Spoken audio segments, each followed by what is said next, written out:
How good is Golgari Food in Wilds of Eldraine Limited? Does this archetype eat? Welcome to the MTG Rebellion, everyone. This is Fourstar, your lead drafter through the Wilds of Eldraine. Let's take a quick look at the draft metagame going into Week 9 of Wilds of Eldraine Limited.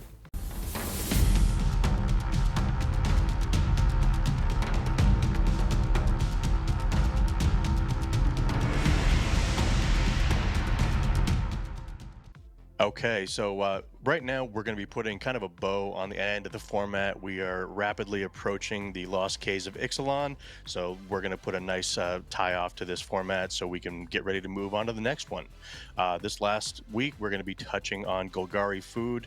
Boros Aggro, we've kind of covered already in retrospect, so we won't be jumping on that one, so apologies for that, but we'll put a tie-off on Golgari Food and then move on with our world. Let's start with the commons. Let's do. Okay, so as we've established, black is the premier removal color in this format. Candy Grapple, one of the best removal spells they printed in recent memory with the bargain. Feed is also just very, very good, especially in this kind of deck. You want permanence and removal spells. Minstrosity, Seat, and the Sweet Tooth Witch are just solid plays. And again, the food synergies, it trades early and makes a blocker or makes a food token to bargain off later or to stay alive. Shadow the Oath, not ideal to remove things, but sometimes you just need to be able to remove a gigantic threat. Scream Puff slowly became one of my favorite cards in this format. This thing is very hard to remove, at least on curve. If they have to spend 5 or 6 mana to Stone Splitter Bolt this thing, you're very happy about it. And if you're this and Hamlet Gluttons, Fell Horsemen's is just a very cheap way to bring it back to keep grinding through your opponent. So I notice here that Minstrosity is an X1, and we talked last week with Is It Spells about Flick a Coin and Frolicking Familiar killing all these X1s. Is it a liability? Is it still something you draft?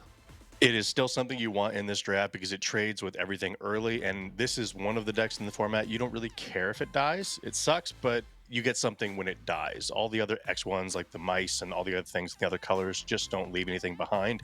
And you're not trying to kill them quickly like we did before. We're just trying to outgrind you. So if you want to spend removal spells on those and go, that's fine.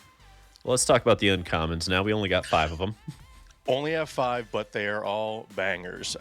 The Witches Saga is just amazing. There's maybe 15% of the games where this won't have a target early, but you don't have to play it early. Back for Seconds is an amazing removal spell, or sorry, reanimation spell in this format. Being able to bring back your gigantic things, your Hamlet Gluttons, your High Fate Negotiators later in the game, and you might even be able to bargain it to get value to put something directly back into play. Fairy Fencing, you're going to be having a long game, you're going to have a lot of mana. This will kill anything in the format. Taken by Nightmares, I'll take as many of these as I can get. This card is just clean removal spells. Instant speed is amazing. And the High Fate Negotiator is it's Siege Rhino in this format. You will always have something to bargain away, food tokens or random enchantments. You can always get value out of this, and you're always going to be draining your opponent.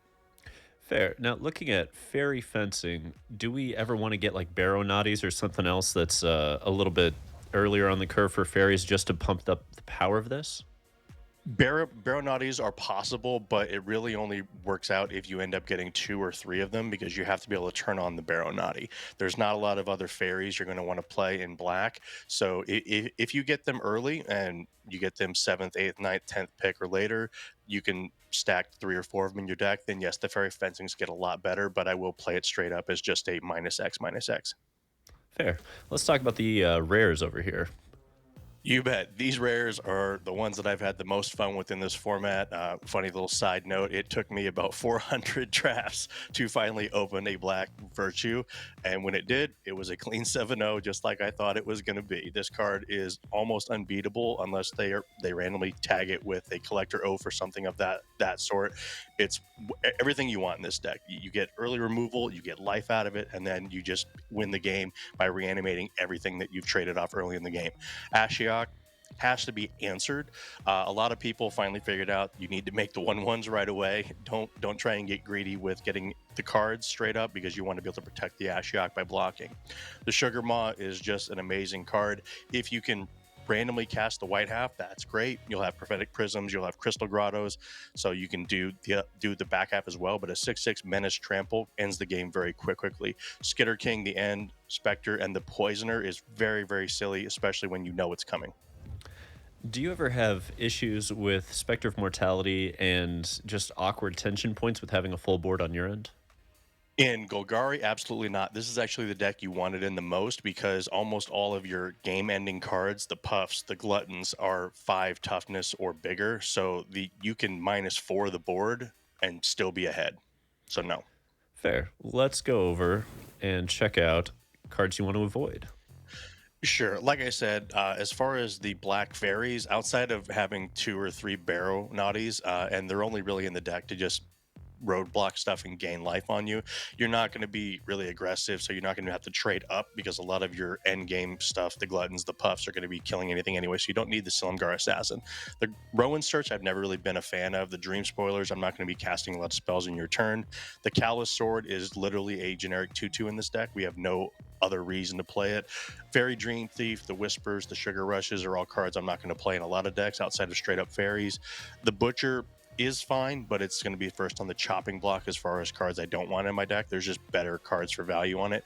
The Coven, kind of the same thing. I'll play it if I need a 22nd, 23rd card just for the discard value to try and outgrind your opponent. But 4 mana for something that isn't going to be able to trade up is not where I want to be. Fair. Now, when we talk about like slanting and getting fairies, is there a scenario where you draft, like 3 or 4 fairies and all of a sudden you just slant out of Golgari Food? Like it's pack 1, you were going to go into Golgari Food, but you get like 2 Barrow Naughties, a High Fate Negotiator, a couple other fairies, and all of a sudden you're like, am I even in Golgari? That is possible. Or if I open a Bitter Blossom, then I'm Yeah. definitely going down that road. But I really have to have nothing else in the pack to take a Barrow Naughty first, unless I'm going to be automatically committing to blue-black fairies where you get all the fairy payoffs. Fair. Let's take a look at the other cards you want to avoid. You bet. So these rares, literally, they don't do anything in the format. Like Beseech the Mirror literally does nothing. I've seen the Lich's Knight do something once, but the deck was bad to begin with. Tangle Colony is a solid card, but not in a deck like this. We don't really get value from not blocking, and we definitely don't get whole bunch of value from 1/1s that also don't block. Rankle's Prank, a lot of people like this card. I have not had very good luck with this card. I'm putting so much value into playing a big, powerful thing. I don't have a lot of fodder to throw away to this. I want to gain life, not lose life, and I don't want to discard my cards because I'll be throwing my payoffs. So this card is not really where I want to be. I want it in an aggressive deck. Skitter's Blessing is a very solid card, but you have to play bad cards like Genealogist and things like that to have enough auras to trigger it repeatedly. And if you get blown out, the card sits there and does nothing. Somnophage can be okay, but you literally have to cast the blue half to have this thing be big enough. Fair. Now, when we look at Beseech the Mirror, I mean, this is a food deck. This is a deck that has imminent ways to bargain, and you're saying not enough. Doesn't matter.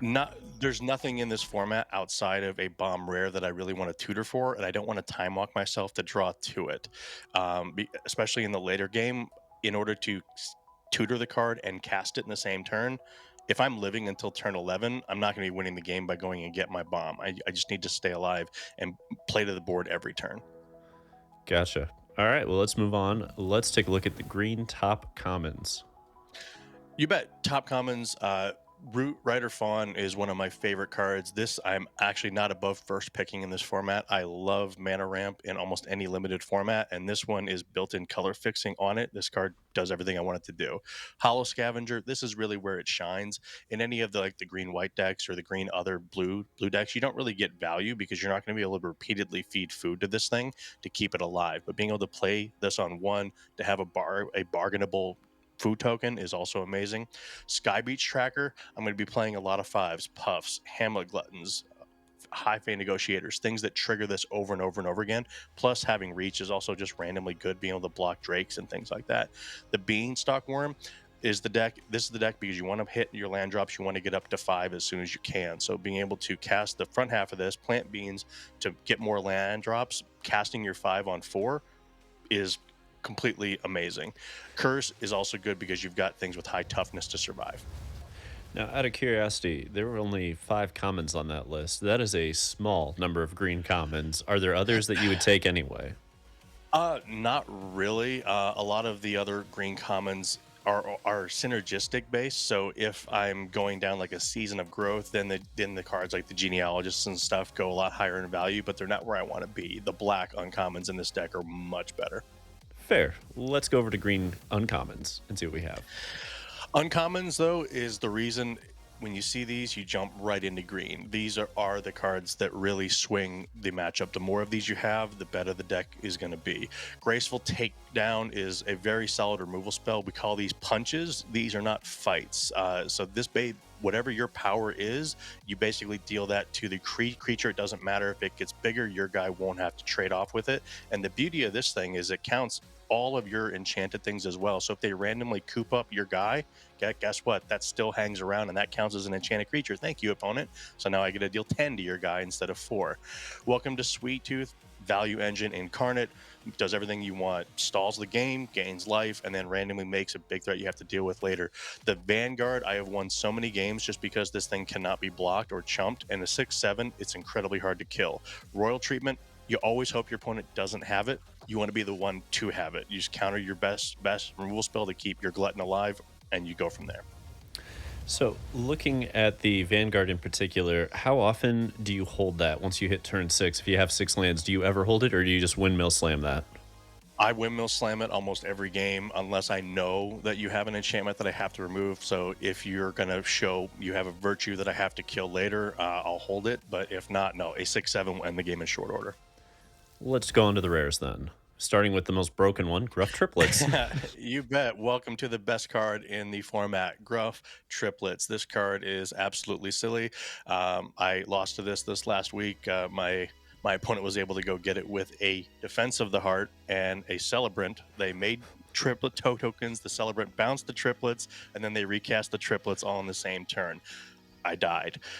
Feral Wow. Encounter, again, this is the best deck for it. This is, again, another punch, but the trick is with this, you have to be able to play the card you find in the same turn. So it's a punch base, which is fine, but if you have a lower curve deck or play it later in the game, the card gets better as it goes. Questing Druid, even if you don't use the exile, I actually play this on a lot of decks where I just cast it straight up in a 2-color deck and just have it grow on turn 2. Huntsman Redemption, Pioneer All-Star, makes value. You rarely sack things to get stuff, but making a 3/3 and pumping is great. Archivist, if kill this thing on sight, it will get out of hand, trust me. So, with the Questing Druid, you're saying even if we don't have red, we don't have that splash, still worth running it. 100%. This card, anything that stays around and gets incremental value over the course of the game, just like the Archivist does, being able to draw cards, get bigger, grow, is just great. And it also is just a lightning rod. They have to kill it immediately. Even if they don't know you can trigger it more than 3 or 4 times, they'll kill that instead of your other card. Let's move on to the cards we need to avoid in green. You bet. Unfortunately, these cards, I always tell everyone to avoid but when they don't listen to me, I can still lose to these cards. Titanic Growth, I want my opponent to play as many of these cards as you can. Assuming my deck is halfway good, I'm going to have a removal spell to blow out my opponent and just win the game on the spot. Leaping Ambush is okay, but only really in red-green when you're more of a tempo-based deck. I'm not trying to save my big guy with this card in black-green. I'm trying to save it with the royal treatments. Bestial Bloodline gets a lot better if you're in the Aura Season of Growth deck because you can keep on triggering this, but outside of having 1 or 2 of those, I'm not interested in this card at all. Spider Food, again, I want my opponent to play it, and if I happen to have a Flying Bomb, you get congratulations. Commune with Nature does literally nothing in this format. The Toadstool Admirer, always happy when your opponent casts this on turn 1 instead of a Utopia Sprawl. Fair. I didn't see Collector Oof in any of these, or whichever the Oof is these days. Yep. It's a solid bear, but realistically, it's not one that I'm going to prioritize. It's okay having one, but it's so hard kind of with the Stormguard Vanguard. It's hard to catch your opponent to get the card you're going to exile and have something to throw away on time and on target before it just doesn't do anything. You most of the time just have to play it as a 2/2 to not get run over. Fair. Let's get over to the rest of the uncommons and rares that we want to avoid. You bet. So Tortoise is a very powerful card, but not in limited. This card, there's not very many lands you're going to be playing that ever activate. If you happen to have a Restless Cottage, congratulations, but I'm not going to play this card just because of that to make it cheaper. Sure. This card is great and constructed, but I don't want to be milling myself as well unless I have a ton of raised dead effects. Thunderous Debut literally is a door stop, it does nothing. Night of Sweets Revenge, I've seen it be okay, but only when games you're already winning, you're just winning more. I don't need to pump up my guys, and my deck is already set up to ramp. I don't need the foods to get value out of that. Virtuous Strength, outside of the black and white I don't want to play any of these. They're not very good. Tanglespan Lookout, like I said, could come off this list, but you really have to be dedicated to the aura deck, and if it doesn't come together, it's a trash fire. Up the Beanstalk, don't take it first at a pro tour, but it's still okay if you need bargainable effects. But I'd rather have a Prophetic Prism in almost any situation.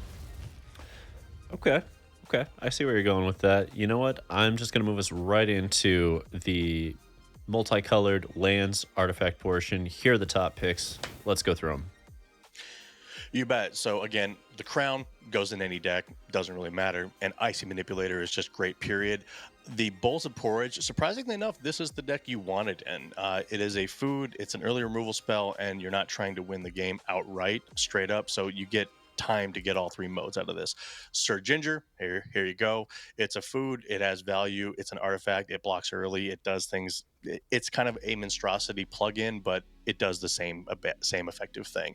Greta is great. I don't want too many of these because they do get stuck in your hand, but this is a card also that people tend to kill on site. So if you happen to have an extra one, you could get some plus value. I rarely sack the foods to draw cards later in the game. I just try and make my blocks awkward for my opponent. I'm being able to put counters somewhere to make their blocks bad. Restless Cottage, solid card, but it's not something I want to be killing you with because I don't want to be investing mana every turn to do it. A Scream Puff will do that, set it, forget it. Candy Trail, Prophetic Prism, Cauldron are all playable cards in most decks. The Troll is amazing, so take it and just kill things. So, based on the fact that we haven't really seen a lot of decks that want the 3 Bowls of Porridge, is this a card you can pick somewhere between 10 and 15 reliably? Almost exclusively at that time. No one else is in the market for this card unless their deck is already bad or they're doing the same thing you're doing with it with the food synergies. Fair enough. Let's look at the few cards we don't want, and there are actually 2 foods on this list. There are. Ginger Brute is a food, but I'm not going to be aggressive with this thing. I'm not going to have anything in my deck that's able to pump it up, again, outside of the Aura deck where I'm putting a lot of bestials on this thing, but it's not what I want to be doing in this format. The Tempting Apple literally only goes in a few decks, and I don't want to be threatening things. I'm not going to have a lot of things to be able to bargain off outside of a Candy Grapple or an Oof later in the game, but a lot of my guys, I'm trying to keep my large things alive, not trying to tempo threaten your guy out. Collector's Vault is okay, but a lot of my cards I want to be playing to the board. I don't want to be drawing cards to find my outs. Crystal Grotto really depends on if you have something worth splashing, but this is almost a free one-up in most cases, except in the aggressive decks where you have multiple like white and red spells early in the game where you can't use this, and this becomes a liability. So when we look at Golgari, what we're saying by not having Ginger Brute, by not having this apple, is that we don't care about tempo, we have inevitability, right? Outside of a tough cookie, no, you don't care about tempo that much. You just want to be playing to the board every turn. And speaking of tough cookies, let's look at the signpost cards for Golgari Food. You bet. These are the ones that you will take almost as many as you can see. Greta could be the exception. I'll probably cap it at 3. I won't play 4. But Gingerbread Hunter, one of my favorite cards in this format. It's a removal spell. It's a 5/5 that is incredibly hard to remove, and it makes the food token. This is a stabilization in a can. Tough Cookie. This card is just one of the best 2-drops I've ever seen. It is a food in itself. It makes a food, and then if your opponent literally stumbles, all you do is animate the food you make into a 4/4 and start attacking for 6 over and over and over again. So all these people that are trying to sit on their spell stutters or their ice outs, you just do this until they kill the cookie. And if they do something else, you can advance your board. Hamlet Glutton, people figured this out pretty quick, so you really have to take these earlier than you'd want. This thing stabilizes just like the Hunter, and it's the worst thing when they sack things that just gain life and block your board. Candy Grapple as well. Any of these cards, I'm going to play a black-green X deck and splash anything else I open, but this is where you want to be. So in terms of Hamlet Glutton, I mean, it's not exactly the cheapest card. Is there a limited number of those that you're going to take? Well, to be fair, it actually is one of the cheaper cards because you rarely cast it for 7 mana unless you draw it on turn 7, 8, or 9. This thing is almost always bargained. That's why the card is so insane. And in this deck, you will have bargainable food tokens running all over the place. So this thing will almost always cost 5 in your deck.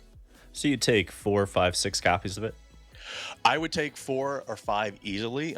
Realistically, if I can cast my stuff with bargain like repeatedly, I might take 6, to be honest with you. It's one of the best things that ends the game in short order and keeps you alive, even if you take a while to get there. Fair. And that concludes our Golgari Foods draft guide. Go ahead and comment below to let us know your thoughts. And while you're down there, please remember to like, subscribe, and share us with your friends. We even have a join button for those who can afford to support the Rebellion for just 99 cents monthly. So join us next week as we begin breaking down the limited meta and archetypes for Lost Caverns of Ixalan, everybody. It's going to be a great time. Oh, Join yeah. us. And until next time, untap, upkeep, resist.